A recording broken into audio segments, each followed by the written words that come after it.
With your CIGTV News Update, I'm Donna Bush. Glad you could join us. A record number of high school and university students went to the HSA's Summer Internship Program informational session that was held on Saturday. The event was held for students who are interested in careers within the health industry. On hand were healthcare professionals who work at the Health Services Authority.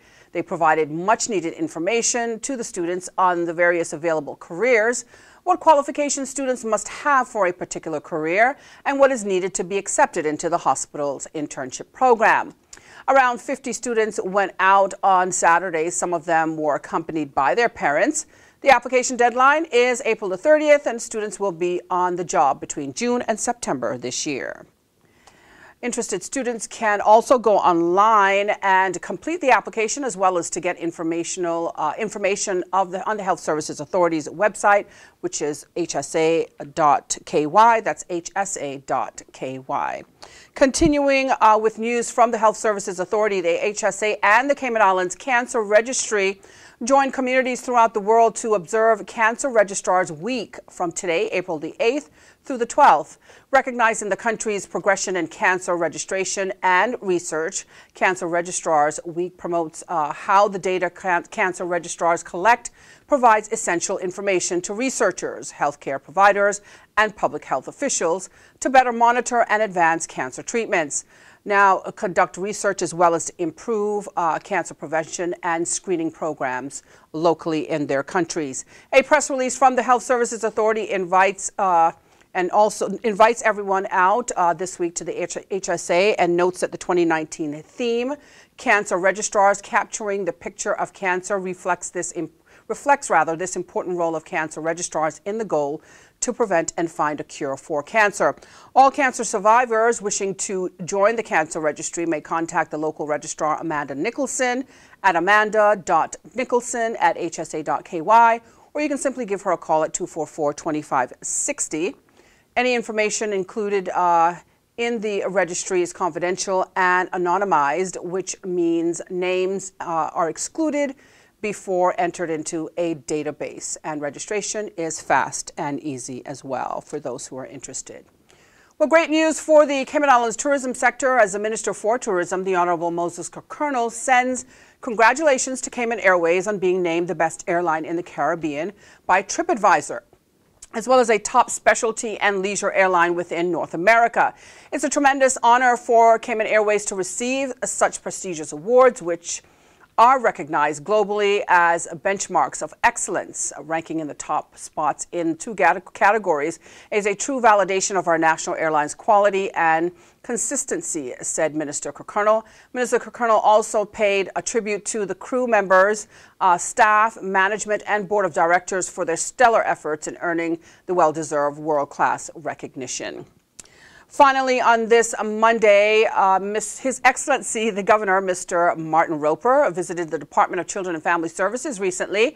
Mr. Roper was joined by the Ministry of Community Affairs Chief Officer, Teresa Inchiniki, as well as the department's director, Paulinda Mendoza-Williams.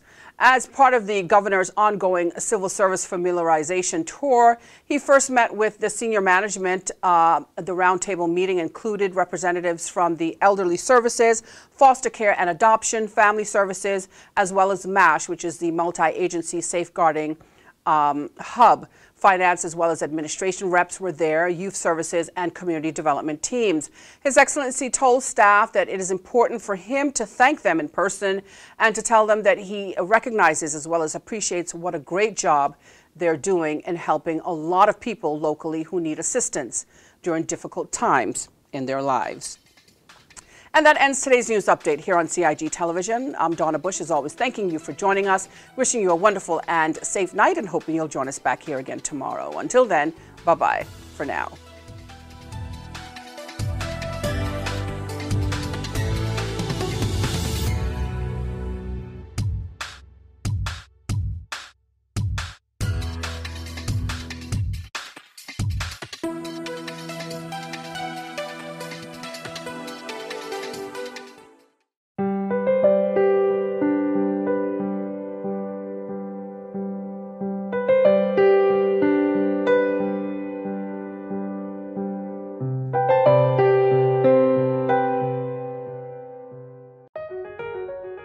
know that planning permission is required for a shed?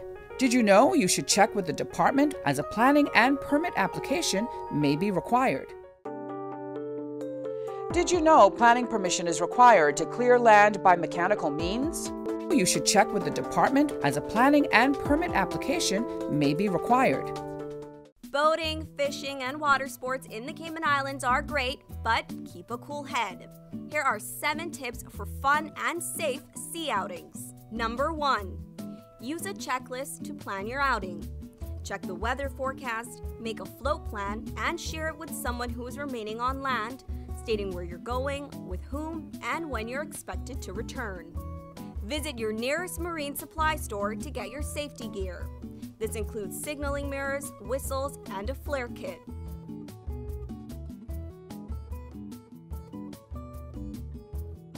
It's also very important to have onboard flotation devices and life vests for each person. There are different types of vests. Some are for water sport activities such as snorkeling, and others are for going on offshore boating or on fishing trips. Number 2. These items can be lifesavers in case of an accident or bad weather. Number 3. Use a motor kill switch, especially if you're boating alone. In case of a leak or breakdown, always stay with the boat until help arrives. If you capsize, an emergency beacon or locator device can send a distress signal to inform the authorities of your location. Larger flares will indicate distress to a boat, airplane, or search and rescue officials. Number 4. In addition to sunscreen, food, and beverages, it would be smart to have a cell phone. Make sure your marine radio works. Cayman boaters use Channel 16 to communicate. Number 5. Also, don't forget your anchor and sufficient rope.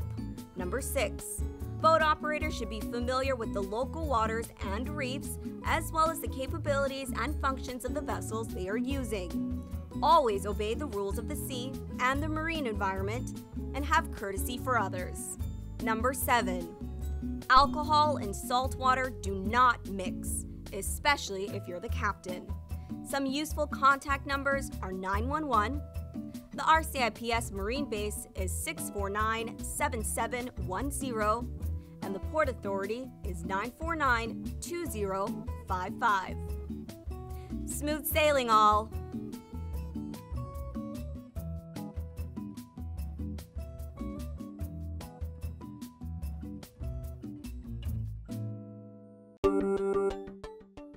Did you know that planning permission is required for an addition, alteration, or any material change to your house? The 10% rule no longer exists. Did you know you should check with the department as a planning and permit application may be required? The Esterly-Tibbetts Highway 3-lane roundabout is ready for drivers. It's time to make sure you know how to use it. First, know which exit you need to take. Pay attention to lane arrows and signs. Make sure you use your signal to change lanes or exit the roundabout. To turn left, you always approach in the left-hand lane and indicate left. To drive straight ahead, you need to be looking out for signs and road markings indicating which lane to use. Get in one of the lanes marked with a straight-through arrow. If turning right, you must use the right-hand lane and indicate accordingly. To use the roundabout safely, remember these 3 tips. Know your exit, pick your lane, and signal to make your turn.